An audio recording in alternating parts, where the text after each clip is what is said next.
तो आज हम एक बहुत ही आम सी लगने वाली चीज के बारे में बात करने वाले हैं। एक ऐसी चीज जो शायद हम सबके घरों में कभी ना कभी रही है। 10वीं क्लास की विज्ञान की किताब। पर क्या ये वाकई सिर्फ एक किताब है? चलिए आज इसकी कहानी को जरा गहराई से समझते हैं।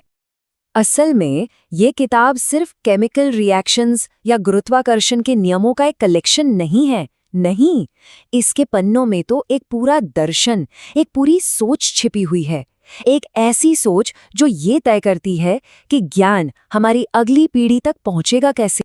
तो इस पूरी कहानी को हम 5 हिस्सों में समझेंगे। सबसे पहले, ये किताब सिर्फ एक किताब से बढ़कर कैसे है। फिर इसके पीछे शिक्षा का दर्शन क्या है। हाल ही में इसका सिलेबस क्यों बदला गया, ये हमें सीखने का कौन सा नया तरीका सिखाती है, और आखिर में ये हमें ज्ञान की किस यात्रा पर ले जाती है। तो चलिए शुरू करते हैं पहले हिस्से से, किताब से बढ़कर। अक्सर हम क्या सोचते हैं कि किताब मतलब बस फैक्ट्स का एक कलेक्शन, है ना? पर असल में ये एक बहुत ही ध्यान से डिजाइन किया गया औजार है, एक टूल है। देखिए, हर किताब के शुरू में आमुख और प्रस्तावना जैसे कुछ पन्ने होते हैं, और हम में से ज्यादातर लोग क्या करते हैं, हम इन पन्नों को पलटकर सीधे पहले चैप्टर पर पहुंच जाते हैं। सही कहा ना? लेकिन इस किताब का जो असली राज है, इसका जो मकसद है, वो इन्हीं शुरू के पन्नों में छिपा है। और आज हम उसी कहानी को परत दर परत खोलने वाले हैं। तो अब आते हैं दूसरे हिस्से पर, शिक्षा का दर्शन। किताब के आमुख में जिक्र है राष्ट्रीय पाठ्यचर्या की रूपरेखा 2005 का। आप कह सकते हैं कि ये वो नींव है, वो फाउंडेशन है जिस पर ये पूरी किताब खड़ी है। और इसका सबसे पहला और सबसे जरूरी सिद्धांत क्या है? वो ये कि ज्ञान को क्लासरूम की 4 दीवारी से बाहर निकालना है। इसमें साफ साफ कहा गया है कि स्कूली जीवन को असल दुनिया से, हमारी रोजमर्रा की जिंदगी से जोड़ना बहुत जरूरी है।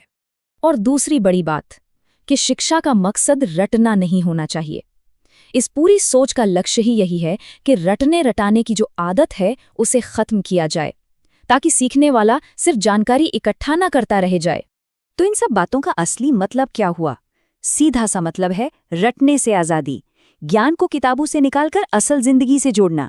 ये मानना कि सीखने वाले सिर्फ खाली बर्तन नहीं है जिन्हें हमें भरना है, बल्कि वो खुद ज्ञान बना सकते हैं। और ये सब होगा कैसे? कल्पना से भरी एक्टिविटीज और सवालों के जरिए, एक ऐसे सिस्टम में जो पूरी तरह से बाल केंद्रित।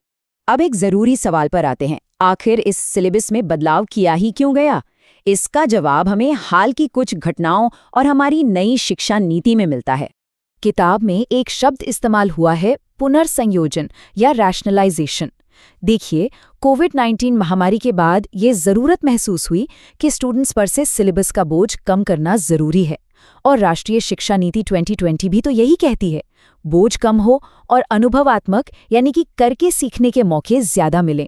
तो ये बदलाव असल में दिखता कैसा है? जो पुराना पारंपरिक तरीका था वो रटने और परीक्षा पर फोकस था। लेकिन ये जो नया नजरिया है, ये कॉन्सेप्ट को समझने और खुद अनुभव करके सीखने पर जोर देता है। ये सिर्फ क्या जानने से क्यों और कैसे जानने की तरफ एक बहुत बड़ा कदम है। और हाँ, सिलेबस को कम करने के पीछे कुछ ठोस वजहें थीं। जैसे अगर कोई टॉपिक किसी दूसरे सब्जेक्ट में या फिर किसी पिछली या अगली क्लास में पहले से ही पढ़ाया जा रहा है तो उसे हटा दिया गया। साथ ही ऐसी सामग्री जो या तो बहुत मुश्किल थी या आज के समय में उतनी प्रासंगिक नहीं रही, उसे भी कम किया गया।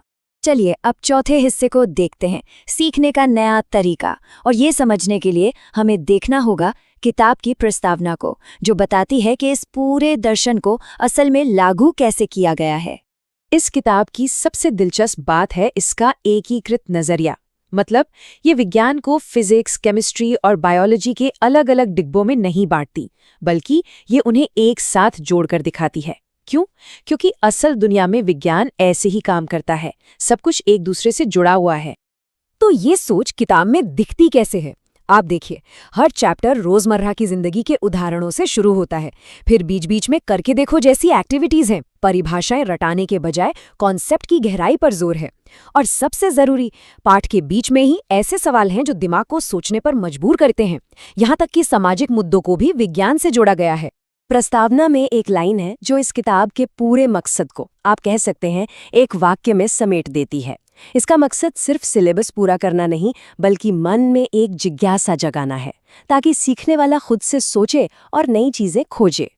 और अब हम पहुंच गए हैं अपनी इस कहानी के आखिरी हिस्से पर, ज्ञान की यात्रा। और इसके लिए हम किताब की विषय सूची यानी टेबल ऑफ कंटेंट्स को देखेंगे, लेकिन एक बिल्कुल नए नजरिए से।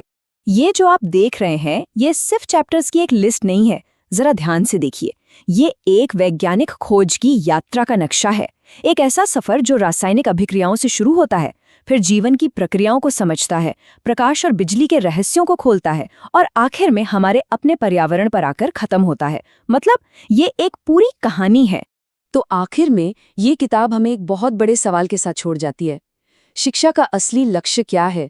क्या दिमाग को सिर्फ जानकारी का भंडार बना देना है, या फिर एक ऐसा मन तैयार करना है जो सवाल पूछे, जो जिज्ञासु हो और जो हमेशा सीखने के लिए तैयार रहे? इस किताब की कहानी इसी दूसरे रास्ते की वकालत करती है।